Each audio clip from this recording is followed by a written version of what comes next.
High on a ridge in a place called Branchville, suburb turns to country, and time seems to turn back 100 years. Somehow, a very pleasant part of our past has survived in this quiet corner. It's enough to make you wonder. You've driven by here, you saw this very interesting farmhouse. You wonder, what's the story on it? What's going on here? This is a very nice piece of Connecticut. What's going on here is a National Historic Site, a precious place protected and preserved by the National Park Service because of its natural beauty and its exceptional cultural value. It's a kind of classic example of a New England landscape which looks today very much the same way that it looked probably 100 years ago, including a farm, including the natural areas, including the houses, which certainly go back a great many years. For more than 110 years, this country place in Connecticut, some 50 miles northeast of Manhattan, has been a source of joy and inspiration for 3 generations of residents and their guests, many of whom were important American artists. This place has always had the power to make life a little sweeter, and today it's set aside for everyone to enjoy. Come, let's visit Weir Farm.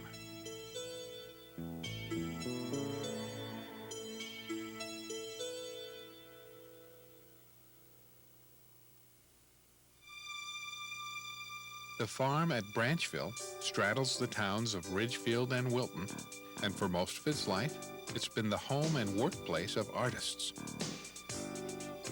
Painter Julian Alden Weir acquired the farm in 1882 as a summer retreat from his Manhattan home. He enjoyed it with his family and friends for 37 years. Later, renowned sculptor Mahan Rai Young spent 26 busy years here. And since 1957, painters Sperry and Doris Andrews have made the core property of the Branchville farm their year-round home. For many years, the Andrews were able to preserve the land and its buildings and keep the spirit of Weir Farm alive. But by the late 1970s, as encroaching land development threatened to eradicate Weir Farm, it became clear to the Andrews and others that something special needed to be done.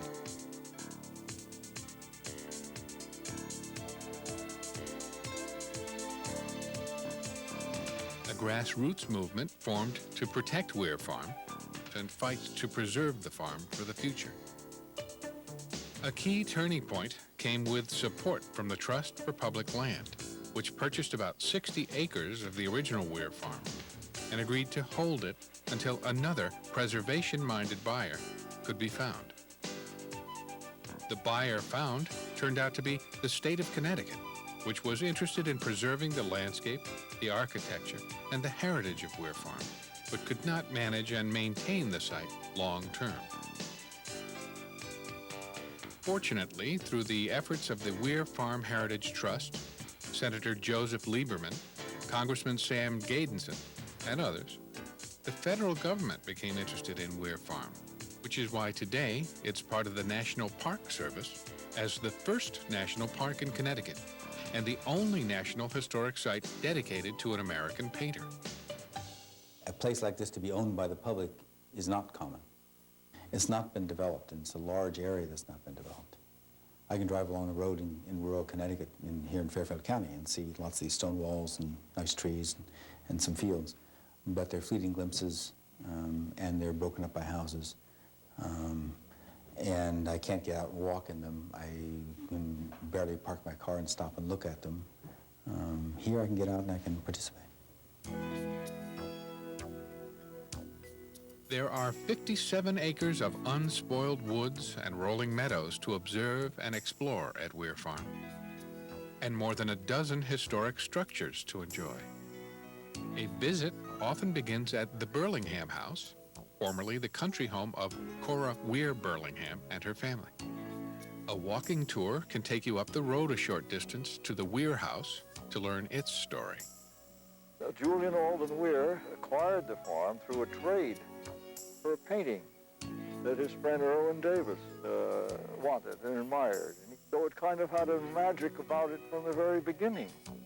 Weir had initially acquired 153 acres, but over time he bought more land, expanded the house, and made other improvements. As time went on, Mr. Weir made his studio there. Yeah, that's Mr. Weir's studio, which he made from the ground up as a studio, just the way he wanted it, just where he wanted it. And the barn, the original barns are still intact. He added the wings onto the barn. Everything he did to sort it all out with his friends, and they were very careful about how they did things. In 1896, Weir added a 4-acre pond to his property. The pond, which Mr. Weir had made because he won a $2,500 prize from the Boston Art Club, and he always wanted to have a pond because he was a fisherman. Another interesting feature of Weir Farm is a second, much larger studio, built by Weir's son-in-law, sculptor Mahan Rai Young.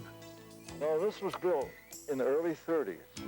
Mr. Young had been in Paris during the early the pre-war World War I years, and he saw Paris studios, and he knew how they were set up and so on, so he sort of kept those memories to incorporate in his studio when he built them.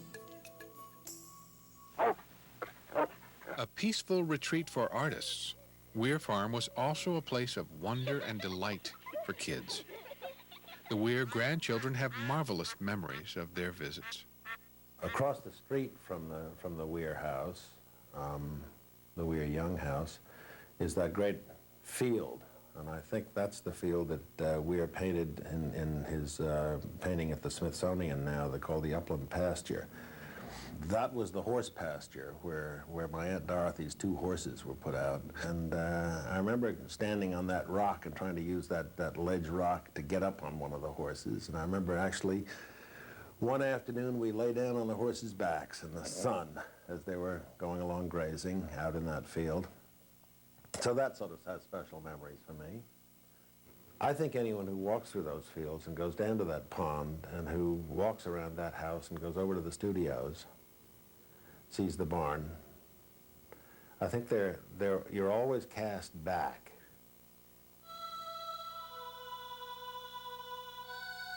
J. Alden Weir, known today as one of the foremost American Impressionist painters, was fairly unimpressed by Impressionism when he first encountered it as a young student in Paris. But later in his life, when he got out into the country, Weir began to see things differently. When he acquired the farm, I think he began to watch the sunlight, and I think he painted in the open more. The weather is so changeable in New England that the patterns of light and shadow on the fields always changing.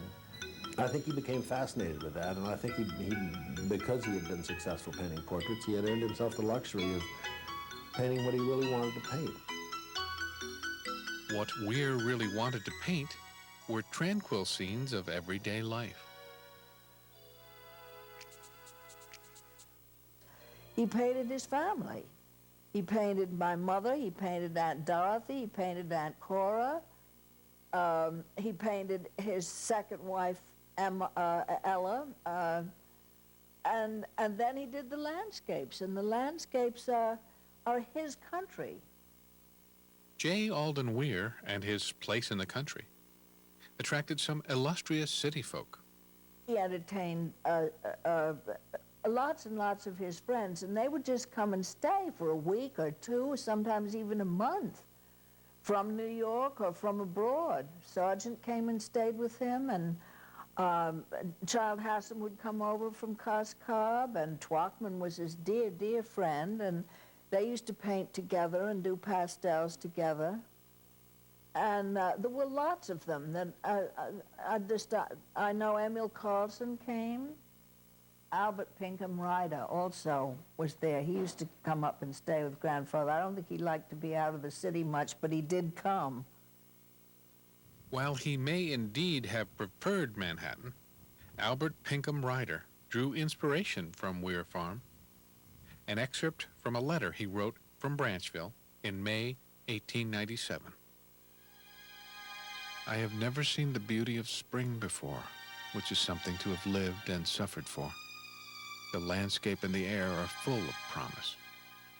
That eloquent little fruit tree that we looked at together, like a spirit among the more earthy colors, is already losing its fairy blossoms, showing the lesson of life, how alert we must be if we would have its gifts and values.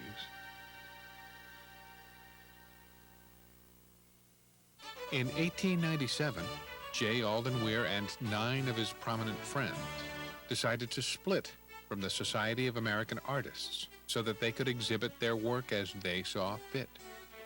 The group became known as the 10 American Painters, and these 10 formed the heart of American Impressionism, an art movement characterized by the celebration of ordinary places and an emphasis on the effects of light, color, and transience in nature.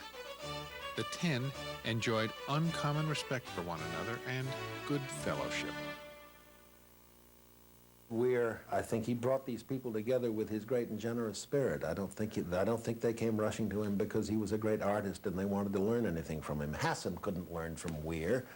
You know, Sargent couldn't learn from Weir. They were separate people. But he brought them together and he made them friends, and people never forgot him. Julian Alden Weir died in 1919. In 1920, his daughter Dorothy took over the farm, and the artistic spirit lived on. Aunt Dorothy would be painting quite often in the mornings. And then later on, when she was married, Uncle Han was working in his big studio, etching or working on some of his sculpture. Uncle Han was Mahanrai McIntosh Young, grandson of Brigham Young, and one of America's premier sculptors. Dorothy Weir Young had married him in 1931. For the next 20-odd years, Mahanrai Young lived and worked at the farm. My Lord, he had more work than he could do, practically, which is a sculptor's idea of heaven, I think. So he was turning out sculpture at a great rate and enjoying every minute of it. Mahanrai Young loved company when he worked, and he welcomed the visits of children. The studio was a great place in the winter. He'd have a wood stove burning, plenty of heat, and he'd be doing usually some monumental work like the This Is the Place monument for Salt Lake City. He would cast it in small figures like this, and little by little we'd see bigger figures in the studio. These figures are, at least at the time, they seemed absolutely gigantic to me. I think they seemed as if they were at least as tall as this room, 8 feet. And bit by bit, we would watch all of these wonderful statues sort of come together in one coherent mass. And then one day, went down to the studio and they were all gone. They'd gone off to be cast. But that kind of activity was going on all the time.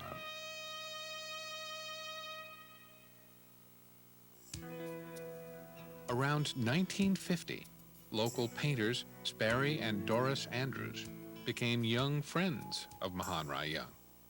The tradition of hospitality and mentoring continued at the farm. I would knock on the door here at the big studio, which you're sitting in now, and I'd say, "Are you busy, Mr. Young?" And he sometimes almost would be up on the balcony there where his library was with his things. He said, "I'm always busy, but come in anyway."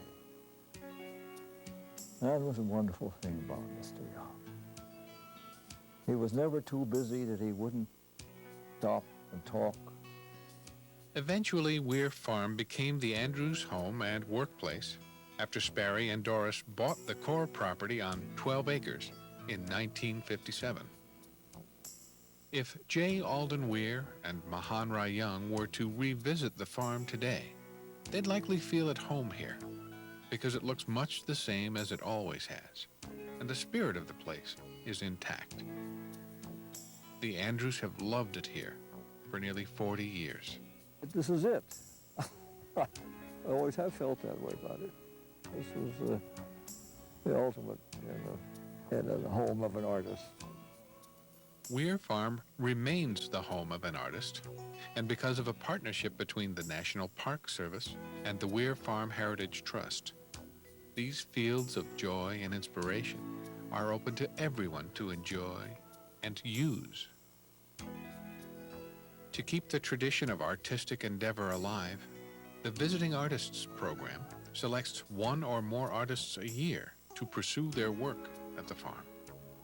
In addition, art classes, walking tours, exhibits, and a range of educational programs are making Weir Farm an active cultural center. Aside from its formal programs, the farm's greatest attraction remains its peace and quiet and pastoral beauty. This is a very intimate landscape, and many artists have seen the joy in it. And I'm sure many artists will continue to see the joy. But I think it will provide, certainly for a coming generation of artists, the kind of peaceable kingdom that my grandfather sought. And I think a great many artists like to work in peace.